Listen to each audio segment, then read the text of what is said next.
नया मुल्ला प्याज ज्यादा खाता है, परंतु यहां तो जो गैर मुल्ला प्याज बहुत खा रहा था, किसी के बाप का हिंदुस्तान थोड़ी है। बिल्कुल मैं कहना चाहता हूं, जिन्होंने इस देश के लिए खून बहाया उनके बाप का हिंदुस्तान है, उस गरीब मुस्लिम कारीगर के बाप का हिंदुस्तान है। पर जो ये कहते हैं कि आगरे का लाल किला किसके बाप ने बनवाया, आगरे का किला किसके बाप ने बनवाया, दिल्ली का किला किसके बाप ने बनवाया, हैदराबाद का चार मीनार किसके बाप ने बनवाया, उसके बाप का यह हिंदुस्तान नहीं है।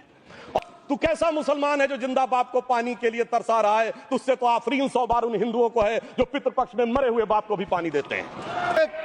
Both of you, please take your seat. Don't speak like this, please. Dr. Sudhanshu Trivedi ji, please. आप बोले। माननीय सभापति महोदय, आज इस पुराने वक्त की आखिरी रात में खड़े होकर इस नए वक्त के आगाज की नई सुबह के दिन मैं प्रधानमंत्री श्री नरेंद्र मोदी जी, हमारे अल्पसंख्यक मामलों के मंत्री किरण रिजिजू जी का मैं बहुत इस्तकबाल करता हूं। जब वक्त के ऊपर हम बात कर रहे हैं, वक्त की रुखसती का वक्त आ गया है और नई वक्त की नई सुबह होने का वक्त आ गया है। अगर हमें इस पे बात करनी है तो मुझे चार दृष्टि से बात करनी पड़ेगी। एक, इस बिल के तकनीकी प्रावधान जिस पे बहुत सारे लोग बहुत कुछ बोल चुके हैं। दूसरा है वक्त की अवधारणा, तीसरी है वक्त की राजनीति और चौथा है वक्त की राजनीति के नाम पर होने वाली वह सांप्रदायिक बनाम सेकुलर की राजनीति। सबसे पहले हमारे नेता सदन माननीय नड्डा जी ने बताया कि किस विस्तार के साथ इस वक्त कमेटी ने काम किया, किस शिद्दत के साथ हमारी सरकार ने काम किया।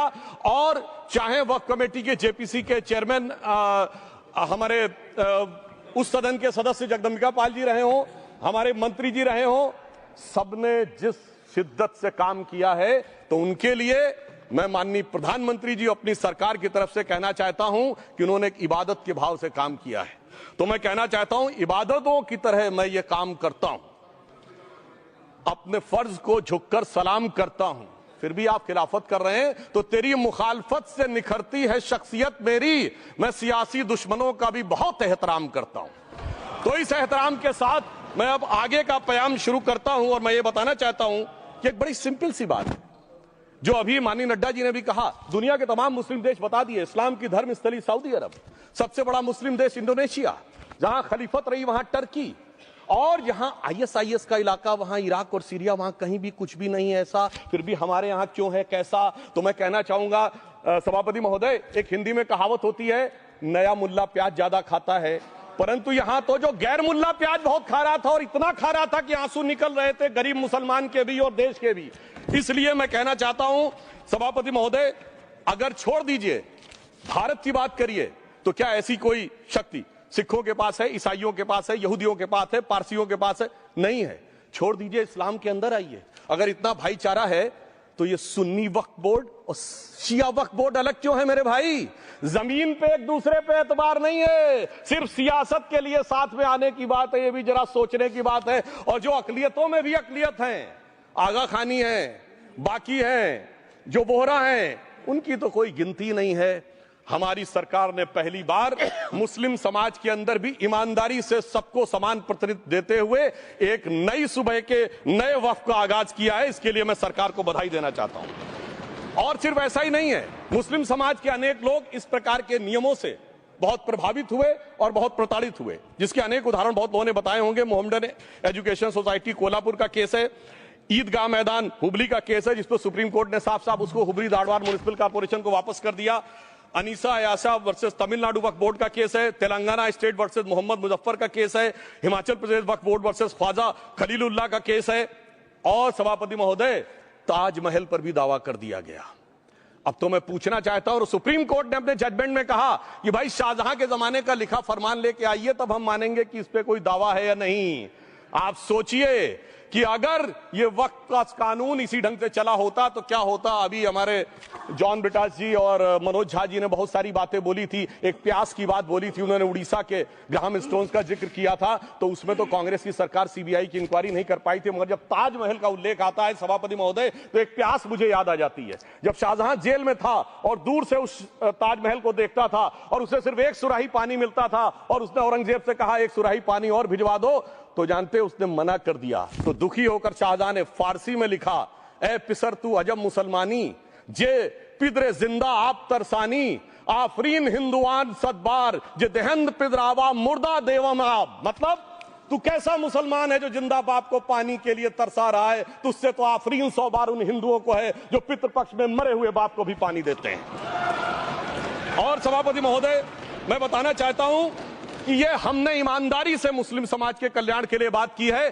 क्योंकि एक तरफ खड़ा हुआ है ईमानदार मुसलमान जो शराफत के साथ ईमान को गले से लगाए हुए हैं, और दूसरी तरफ कुछ चंद सरमाएदार हैं जो उस अमानत में खयानत करके शरारत के साथ उसके झंडा बरदार बनना चाहते हैं। तो ये मुकाबला किसके बीच में है? ये शराफत अली और शरारत खान के बीच में मुकाबला है। हमारी सरकार शराफत अली के साथ खड़ी है, हमारी गरीब मुस्लिम के साथ खड़ी है।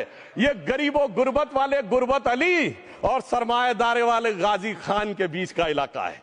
मगर मैं कहना चाहता हूं महोदय, एक बात मैं बहुत स्पष्ट रूप से कहना चाहूंगा, इन जरूरतमंद मुसलमानों की लड़ाई के लिए मैं कह सकता हूं कि ये गरीब मुसलमानों के दिल की कसक और कट्टरपंथी वोट के ठेकेदारों के मन की ठसक के बीच में हमारी सरकार ने उस कसक का साथ दिया है, जिसके लिए मैं मानता हूं गरीब और पसमानदा मुसलमान निश्चित रूप से उनका आभारी होगा। हां, मगर जब इसकी बात आती तो भी माननीय खड़गे जी भी बोल रहे थे, माननीय संजय सिंह जी भी बोल रहे थे, मनोज झा जी भी बोल रहे थे कि साहब आपके यहां वो कितने पुजारी हैं और कितने किस वर्ग के पुजारी हैं। तो मैं उनको बताना चाहता हूं, केवल अकेले जूना अखाड़े ने पिछले साल 71 SC ST लोगों को महामंडलेश्वर बनाया है। अरे आपको हमारे सदन में बैठे हुए बाल योगी उमेश नाथ जी नहीं दिखते? वैसे तो कहा जाता है जात ना पूछो साधु की, मगर मैं बताना चाहता हूं विश्व हिंदू परिषद के 50,000 से अधिक पुजारी ट्राइबल्स में जो शेड्यूल कास्ट है जो काम कर रहे हैं। मगर मैं हद अदब से पूछना चाहता हूं, बताइए मुल्ला मौलवी मुफ्ती मुकर्रम बारी हाफिज में से कितने पसमंदा हैं? उसमें कितने जुलाहा अंसारी घोसी बताइए मिरासी कितने हैं? बाकी छोड़िए, पसंदला बोर्ड में है क्या? अरे वक्फ बोर्ड में है क्या? इसीलिए मैं कहता हूं खुद मियां फजीहत दूसरों को नसीहत।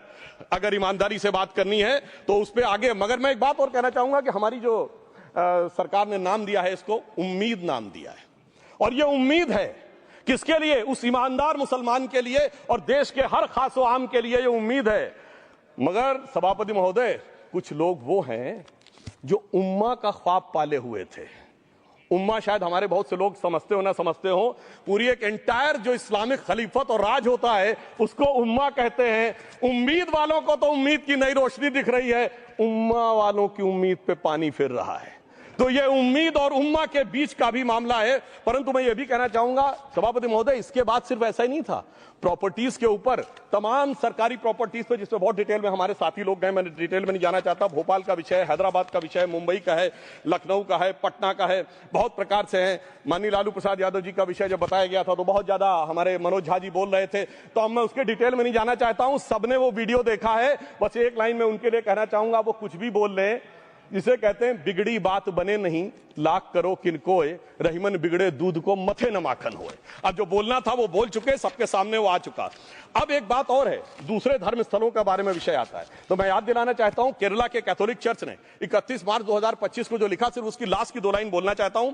We request the central government to get the amendment bill passed as early as possible so that the tears of thousands of suffering people in the place like Munambam can be wiped out only by a legal amendment that can provide a permanent solution to their suffering.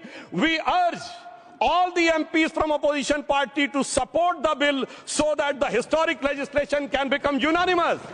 मगर सभापति महोदय, ये अल्पसंख्यकों की बात करने वाले जब अल्पसंख्यक की बात आती तराजू पे तोलते हैं, किसका वेट ज्यादा है, किसकी धमक ज्यादा है, किसकी खनक ज्यादा है, फिर तय करते हैं कि माइनॉरिटी के साथ आना है, किस माइनॉरिटी के साथ नहीं आना है। और मैं एक और बात कहना चाहता हूं, तमिलनाडु के तिरुपति मंदिर की बात आई, यमुनानगर में गुरुद्वारे की बात आई, केरल में क्रिश्चियन कम्युनिटी की जमीन की बात आई।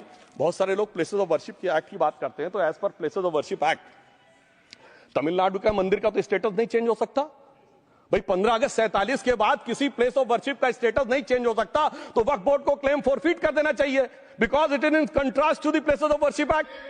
परंतु अब सुनिए, यही गुरुद्वारे के बारे में भी होना चाहिए। मगर सभापति महोदय, चाहे वक्फ बोर्ड का एक्ट हो, चाहे प्लेसेस ऑफ वर्शिप एक्ट हो, एक ही को फायदा होना है, जिसे कहावत में कहते हैं खरबूजा छुरी पर गिरे या छुरी खरबूजे पे गिरे, आखिर में कटना भगवे रंग के खरबूजे को ही होता है।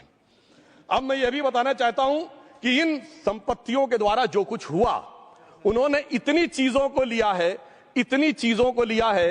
एक पुराना उर्दू का शेर है कि मिटे नामियों के निशान कैसे कैसे, और ये जमीन खा गई आसमां कैसे कैसे। इस जमीन ने कैसे कैसे लोगों को अपने में समा लिया, इसकी तमाम तारीख गवाह है। अगर मैं इसमें बहुत डिटेल में जाऊंगा तो सदन का बहुत सारा वक्त जाएगा, परंतु मैं एक बात ये कहना चाहता हूं कि जब इतना ज्यादा आगे बढ़ गया तो फिर कोर्ट ने आगे इंटरवेंशन करना शुरू किया। मैं डिटेल में नहीं जाना चाहता हूं। अभी कार्तिकेय शर्मा जी ने बहुतों ने बोला सैयद फैसल का case versus Union of Government, Allahabad High Court के केस को कहा, मगर Bashir versus State of West Bengal case में उन्होंने बहुत क्लियर कट कहा है कि waqf is not a religious denomination in accordance with the Article 26 of the Constitution, so the matter relating to the restricting the economic, financial, political and other sectoral activities that may be associated with religious practice under Article 25(2)(a) of the Constitution can be regulated by the state.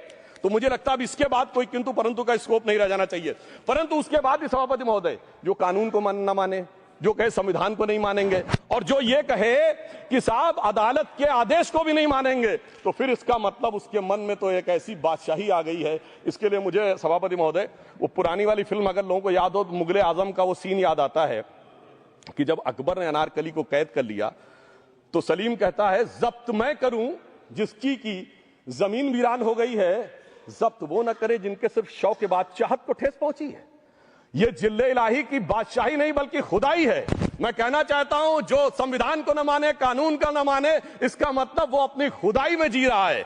तो ये वो लोग हैं। और वैसे मैं सभापति महोदय खुदाई से आजकल बहुत से लोगों को डर लगता है, क्योंकि जहां जहां खुदा है वहां वहां भगवान है, जहां जहां खुदा है वहां वहां भगवान है। बाकी आप सब बहुत बुद्धिमान हैं।